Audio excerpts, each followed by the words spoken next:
trem que tudo vê, passa por entre a cidade, como velho que um dia foi moço. Há tempos era o progresso, hoje ainda traz consigo a imponência. Que cidade ele vê?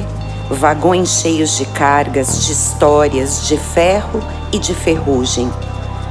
O que pensa ele sobre nós? Se um dia fora futuro, hoje ainda é presente, nos lembrando o que juramos construir.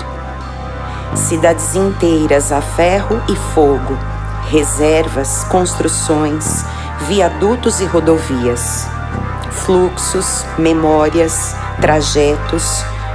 O trem anda em seus trilhos, não há liberdade de troca de caminho.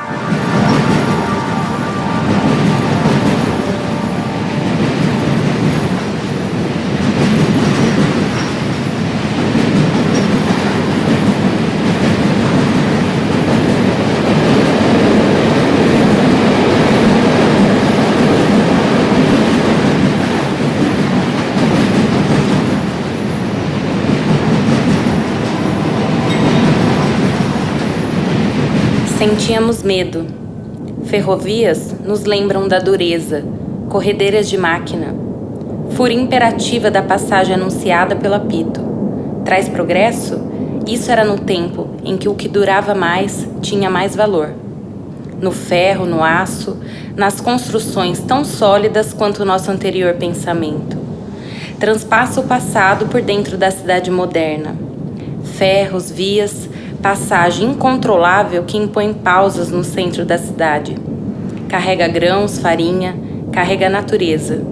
Dentre tanta força motriz, força máquina. Ferrugem do tempo, passagem de fluxos. Permanência na impermanência. O trem faz parte do fluxo da cidade.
Os curiosos atrapalham o trânsito. Gentileza é fundamental.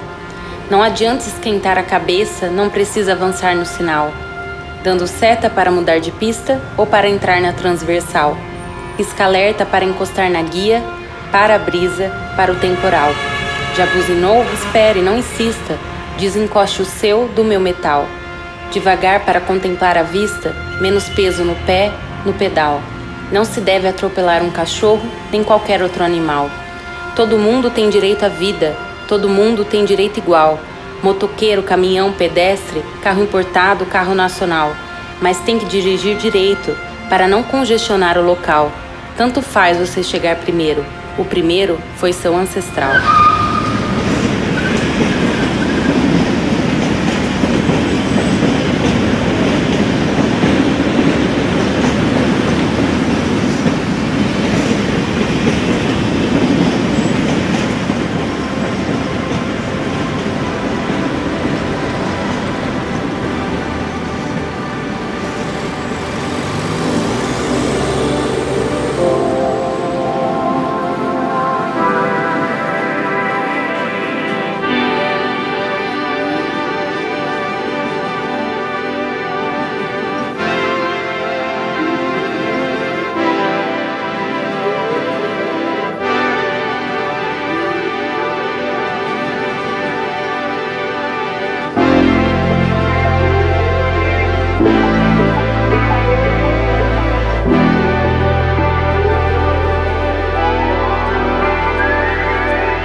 No fundo da prática científica, existe um discurso que diz: nem tudo é verdadeiro, mas em todo lugar e a todo momento existe uma verdade a ser dita e a ser vista. Uma verdade talvez adormecida, mas que, no entanto, está somente à espera de nosso olhar para aparecer, à espera de nossa mão para ser desvelada. A nós cabe achar a boa perspectiva, o ângulo correto, os instrumentos necessários, pois, de qualquer maneira, ela está presente aqui e em todo lugar.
A incapacidade que assim se origina de reagir aos novos estímulos com uma energia que lhe seja adequada é precisamente aquele caráter blasé, que na verdade se vê em todo filho da cidade grande, em comparação com as crianças de meios mais tranquilos e com menos variações.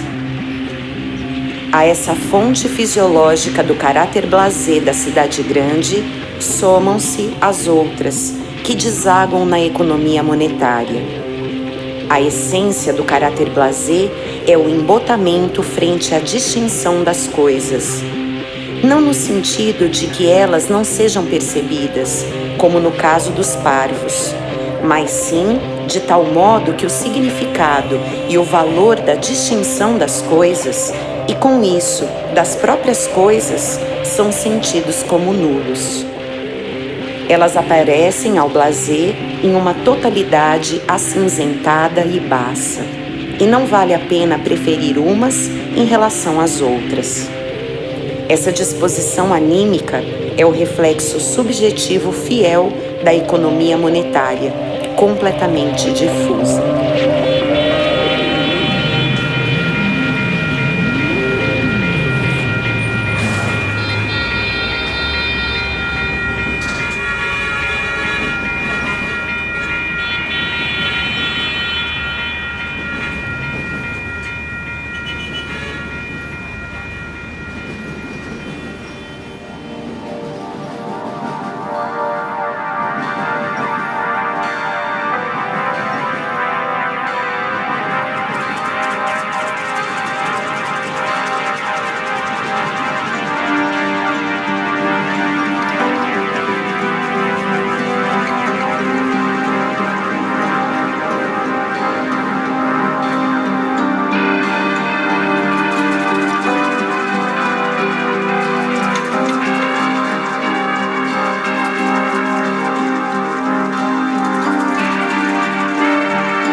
Que cidades moram na cidade? Olhando do alto, um corpo só. Este, orgânico, dinâmico, guarda em si outros tantos. Cidades são moradas de olhares, morada de corpos, Histórias vividas, contadas e cortadas, atravessadas por fluxos que se encontram no movimento. Há muito mais cidades na cidade do que pensamos ter.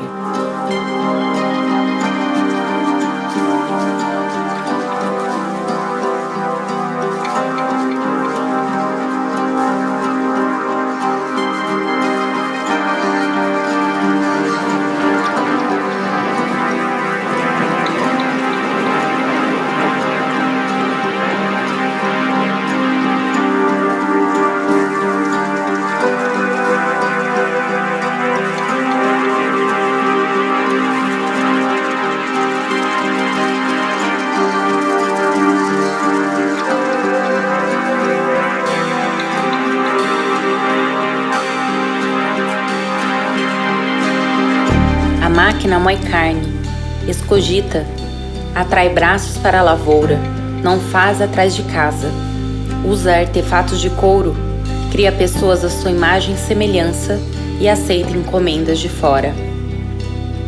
A máquina funciona como fole de vai e vem, incrementa a produção do vômito espacial e da farinha de mandioca, influi na bolsa, faz encostamento de espáduas e menstrua nos pardais. A máquina trabalha com secos e molhados, é ninfômana, agarra seus homens.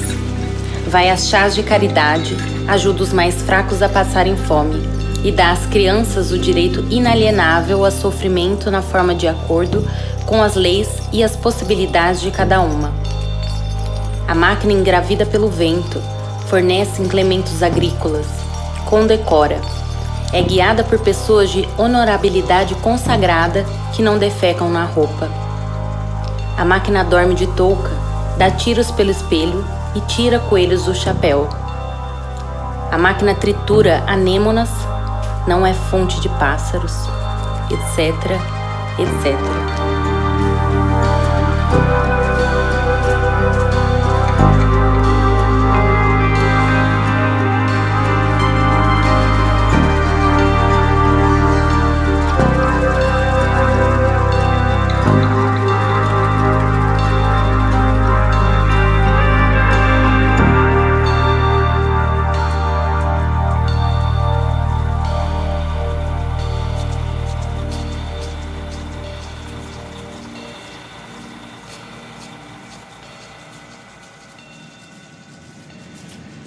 A cidade é, assim, um mosaico de territórios no qual a identidade de cada elemento é marcada por um grupo social ou étnico dominante e por uma vida de bairro que muitas vezes é original. Um mosaico que, visto do alto, reflete uma imagem de unidade global que vai além da singularidade. A cidade é mais do que a agregação física de indivíduos ou de territórios. Ela é um estado de espírito, estado este cujos traços principais são a tendência ao individualismo, a impessoalidade das relações, a competição entre indivíduos e grupos, aos compromissos coletivos selecionados, à alienação e ao desvio. Inversamente, a cidade admite miscigenação cultural, formas de emancipação política, uma tolerância do outro e do marginal, uma coabitação física, pacífica, entre grupos sociais e étnicos. Esta personalidade social será traduzida no conceito de urbanidade, retomado por profissionais da cidade para significar a arte de vida nas metrópoles e se dissociar da esfera doméstica.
como poderíamos entender esse desvio do projeto tecnológico original no diálogo com as mídias e a sociedade industrializada?